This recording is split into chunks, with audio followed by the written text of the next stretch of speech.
बिस्मिल्लाहिर्रहमानिर्रहीम। अस्सलाम वालेकुम। नेक्स्ट जो हमारा टॉपिक है वो है linear equations. When an equation involves numbers और variables the basic steps are the same. Linear equation basically ऐसी इक्वेशन होती हैं कि जिनमें वेरिएबल की पावर 1 हो, 1 से ग्रेटर ना हो, और इनके जो सोल्यूशन होते हैं वो एक ही सोल्यूशन इसका होता है लीनियर इक्वेशंस का, क्योंकि जितनी पावर होगी किसी वेरिएबल की उतने ही उसके सोल्यूशंस होंगे। तो लीनियर इक्वेशन की पावर जो वेरिएबल की है वो 1 है, इसलिए इसका सोल्यूशन भी 1 होता है। तो इसको ऐसे इक्वेशन को सॉल्व करने के लिए जो है वो कोई स्टेप्स हैं।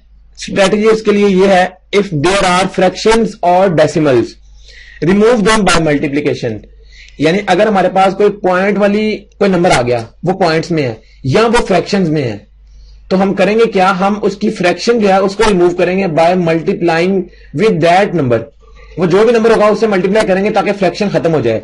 और अगर वो पॉइंट्स में गिवन होगी तो हम पॉइंट्स को रिमूव करेंगे बाय मल्टीप्लीकेशन। ये होगा पहला स्टेप। दूसरा स्टेप इसमें क्या करेंगे, determine coefficients of unknown by combining similar terms. यानी इक्वेशन अगर हमें गिवन होगी लीनियर इक्वेशन, तो उसमें जो सेम हमारे पास टर्म्स होंगी उनको हम इकट्ठा कर लेंगे और उनमें से फिर हम कॉमन निकाल के तो उसको हम कैलकुलेट कर लेंगे। ये उसका है डिटरमिन कोफिशिएंट्स। और इसके बाद जो तीसरी चीज है इसमें वो है divide both sides of the equation by this coefficient. यानी पहले हमने कोफिशिएंट निकाल लेना है दोनों सिमिलर टर्म्स को इकट्ठा करके, उसके बाद हमने पूरी इक्वेशन को उसी जो कोफिशिएंट होगा उससे डिवाइड कर देंगे, तो हमारे पास वो रिजल्टेंट आ जाएगा या लीनियर इक्वेशन का सोल्यूशन आ जाएगा। और इसको हम इस तरह से देखते हैं, एग्जांपल इसकी हम चेक करते हैं। 0.7 into x plus 0.04 is equal to 2.49। और गौर करें तो ये कौन सी वाली एग्जांपल है, ये हमारे पास डेसिमल्स वाली एग्जांपल है। तो इसको हम किस तरह से सॉल्व करेंगे, इसका पॉइंट अगर हम रिमूव करना चाहें तो गौर करें, अगर हम इन सबको पूरी की पूरी क्वेश्चन को लेफ्ट साइड और राइट साइड को अगर हम 100 से मल्टीप्लाई कर दें, मल्टीप्लाई बाय 100 इसलिए क्योंकि हमें नजर आ रहा है कि जब 100 से करेंगे तो फिर इसमें से कोई भी पॉइंट वाला इसमें वैल्यू नहीं रहेगी। जब 100 से मल्टीप्लाई करेंगे तो इसका रिजल्टेंट क्या आएगा, गौर करें, ये 0.7 है, जब इसको 100 से मल्टीप्लाई करेंगे तो ये आ जाएगा 70x और प्लस 0.04। 100 से मल्टीप्लाई जब इसको करेंगे तो 70x आ गया, इसके बाद इसके साथ भी होगा 0.04, तो ये आ जाएगा सिंपल 4 और इक्वल टू जब इस साइड पे अप्लाई करेंगे तो 249 आ जाएगा। 100 से मल्टीप्लाई करने के बाद जो हमारा डेसिमल था वो खत्म हो गया। तो अब क्या आएगा, अब हमने निकालना क्या है, लीनियर इक्वेशंस हैं तो हमने x की वैल्यू निकालनी है। तो x की वैल्यू यहां से किस तरह निकलेगी, इक्वल टू 249 में से जब 4 माइनस करेंगे, ये प्लस है यहां जाके माइनस हो जाएगा, तो 245 और नेक्स्ट स्टेप में क्या होगा, x equal to 245 divided by 70। तो 245 डिवाइडेड बाय 70 हमारे पास ये आ गया। अगर हम इसको फर्दर सॉल्व करना चाहें तो हमारे पास ये 3.5 आ जाएगा। तो x की वैल्यू 3.5 आ गई, या इसको हम 35/10 भी लिख सकते हैं। तो जिस तरह की हमारी ऑप्शंस होंगी गिवन हमें, हम उसके मुताबिक इन दोनों में से सिलेक्ट कर लेंगे। इसके बाद एक और एग्जांपल, सॉल्व फॉर x की वैल्यू हमने निकालनी है और ये इक्वेशन है हमारे पास, और ये लीनियर इक्वेशन है क्योंकि इसमें जो वेरिएबल की पावर है वो 1 है। तो अब हम करेंगे क्या, दोनों x, इधर भी x है इधर भी x वाली टर्म है, हम करेंगे क्या, इन दोनों को एक साइड पे लिख लेंगे।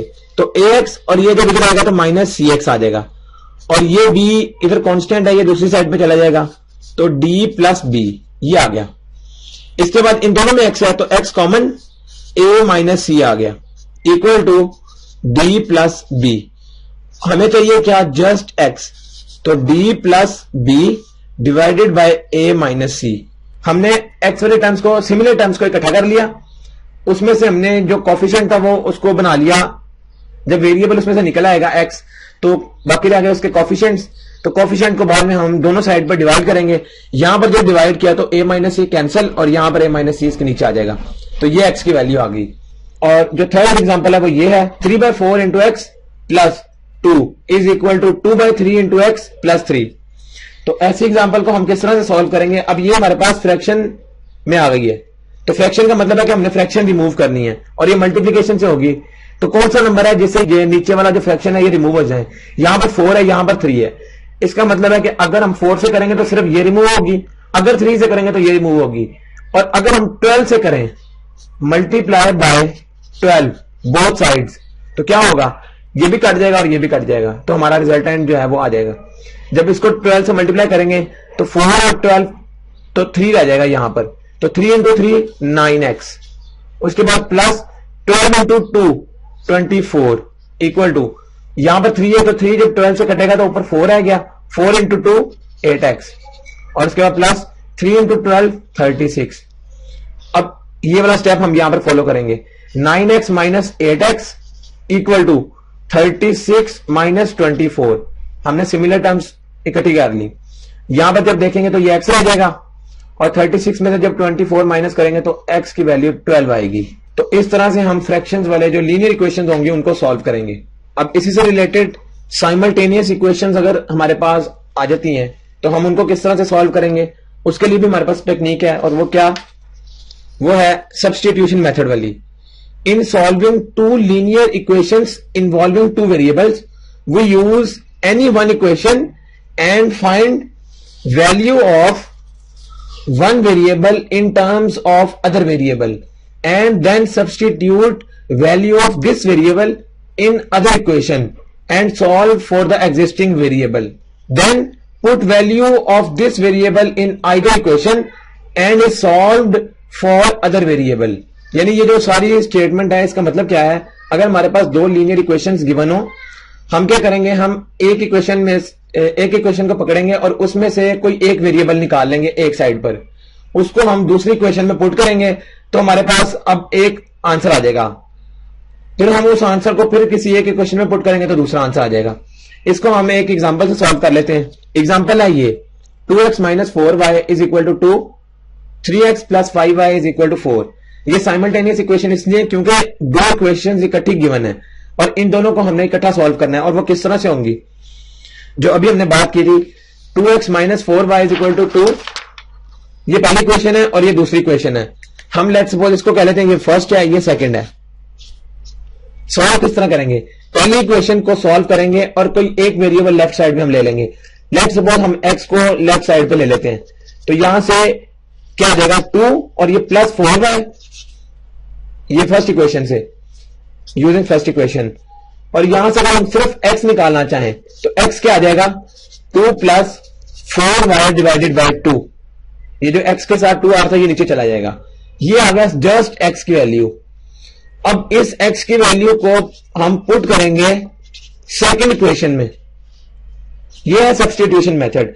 इस x की वैल्यू हम सेकंड में पुट करेंगे ताकि हमारे पास अब किसी एक का आंसर आ जाए और वो y का आंसर आ जाएगा।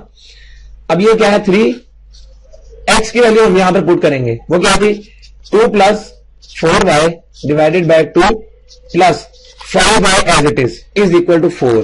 अब यहां से हमें नजर आ रहा है कि y की वैल्यू निकल आएगी, और वो किस तरह से निकलेगी, ये आ जाएगा 3 into 2 6 plus 3 into 4 12y divided by 2 plus 5y is equal to 4। और यहां से जब हम एलसीएम लेंगे इस साइड पर तो वो आ जाएगा एलसीएम 2, और यहां पर आ जाएगा 6 प्लस 12y प्लस यहां पर 2 नीचे नहीं है तो 2 पर 5 के साथ मल्टीप्लाई हो जाएगा, वो आ जाएगा 10y इज इक्वल टू 4। और ये 2 जब यहां चला जाएगा तो अब इसका रिजल्टेंट आ जाएगा 12 plus 10 22y plus 6 equal to 4 into 2 8। और जब यहां से y हम निकालना चाहेंगे वो क्या आएगा 8 माइनस 6, आंसर आ जाएगा 2, और फिर जब y यहां से निकालना चाहेंगे तो y आ जाएगा 2 बाय 22 और ये आ जाएगा 1/11। तो y की वैल्यू आ गई 1/11। अब ये y की वैल्यू हम इन दोनों में से चाहे जिसमें मर्जी पुट कर ले, हमारे पास x की वैल्यू आ जाएगी। तो हम इसको फर्स्ट वैल्यू में अगर पुट करें तो ये y का आंसर है और x का आंसर क्या आएगा 2 इंटू एक्स, ये as it is minus 4 into y था 1/11 इक्वल टू 2। जब हम इसको सॉल्व करेंगे फर्दर तो ये आ जाएगा 2x माइनस 4/11 इक्वल टू 2, और यहां पर इसका एलसीएम ले लेंगे तो 11 एलसीएम आ गया इसका, और 11 into 2 22x minus 4 equal to 2। और अब इसके बाद क्या होगा, ये 11 और ये 2 आपस में मल्टीप्लाई हो जाएंगे तो 22x minus 4 is equal to 2 into 11 22, और हमें चाहिए सिर्फ x तो 22x इज इक्वल टू, ये -4 यहां पर है और यहां जाके +4 हो जाएगा, तो +4 और 22 26। इसके बाद अगर हम x की वैल्यू कैलकुलेट करना चाहें तो x की वैल्यू आएगी 26/22, 26/22 इसकी वैल्यू आ जाएगी। अगर हम इसकी फर्दर कटिंग करें तो ये आ जाएगा 13/11। तो x की वैल्यू 13/11 और y की वैल्यू 1/11। तो इस तरह से हम साइमल्टेनियस इक्वेशन को सॉल्व करेंगे